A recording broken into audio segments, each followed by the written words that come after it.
Football, a form of team game played in North America with an oval ball on a field marked out as a gridiron. As many of you may or may not know, I happen to be a fan of football, more specifically the Michigan Wolverines. Now, Sean said this video has to be objective and informative, which means I can't say statements such as the Buckeyes suck. In the last 3 years, the Michigan Wolverines had their fair share of ups and downs, but that's not the point. And it's freaking windy again. What are we doing? 2021. Jim Harbaugh, the Wolverines head coach, led the team to a 12-1 season, with their only loss being against Michigan State in a surprise upset. They also secured their first win against Ohio State in 10 years. Not only did Michigan beat their arch rival, the Wolverines became the first team in history to make it to the playoffs after starting the season unranked. 2022 was an even better year for the Wolverines, now led by J.J. McCarthy, their new star quarterback, and star running back Blake Corum. Most of the season was pretty boring. We absolutely stomped every team we played, but we did once again beat Ohio State 45-23, so that's fun. The Wolverines had achieved the perfect season. 13 wins, 0 losses.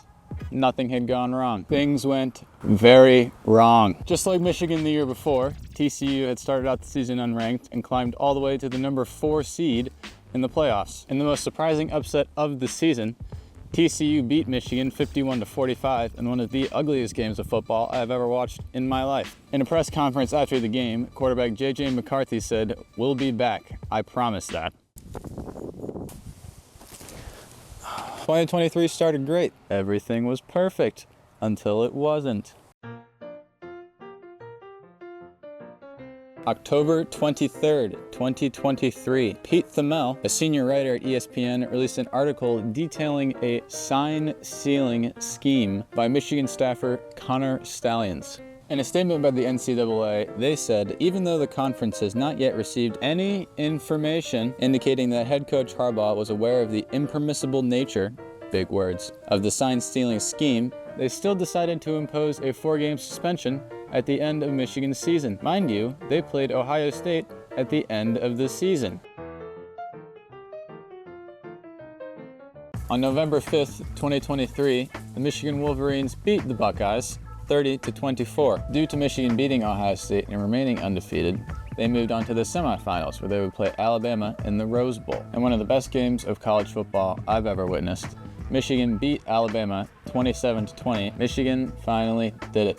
They made it to the national championship. All they had to do was win the national championship. And to our surprise, they actually did. Michigan defeated the Washington Huskies and became the 2023 national champions. But that begs the question, did Michigan really cheat all those years? Did Jim Harbaugh know about the cheating for all these years? We may never know. The NCAA is slow. Jim Harbaugh now coaches the Chargers, and our team now stinks.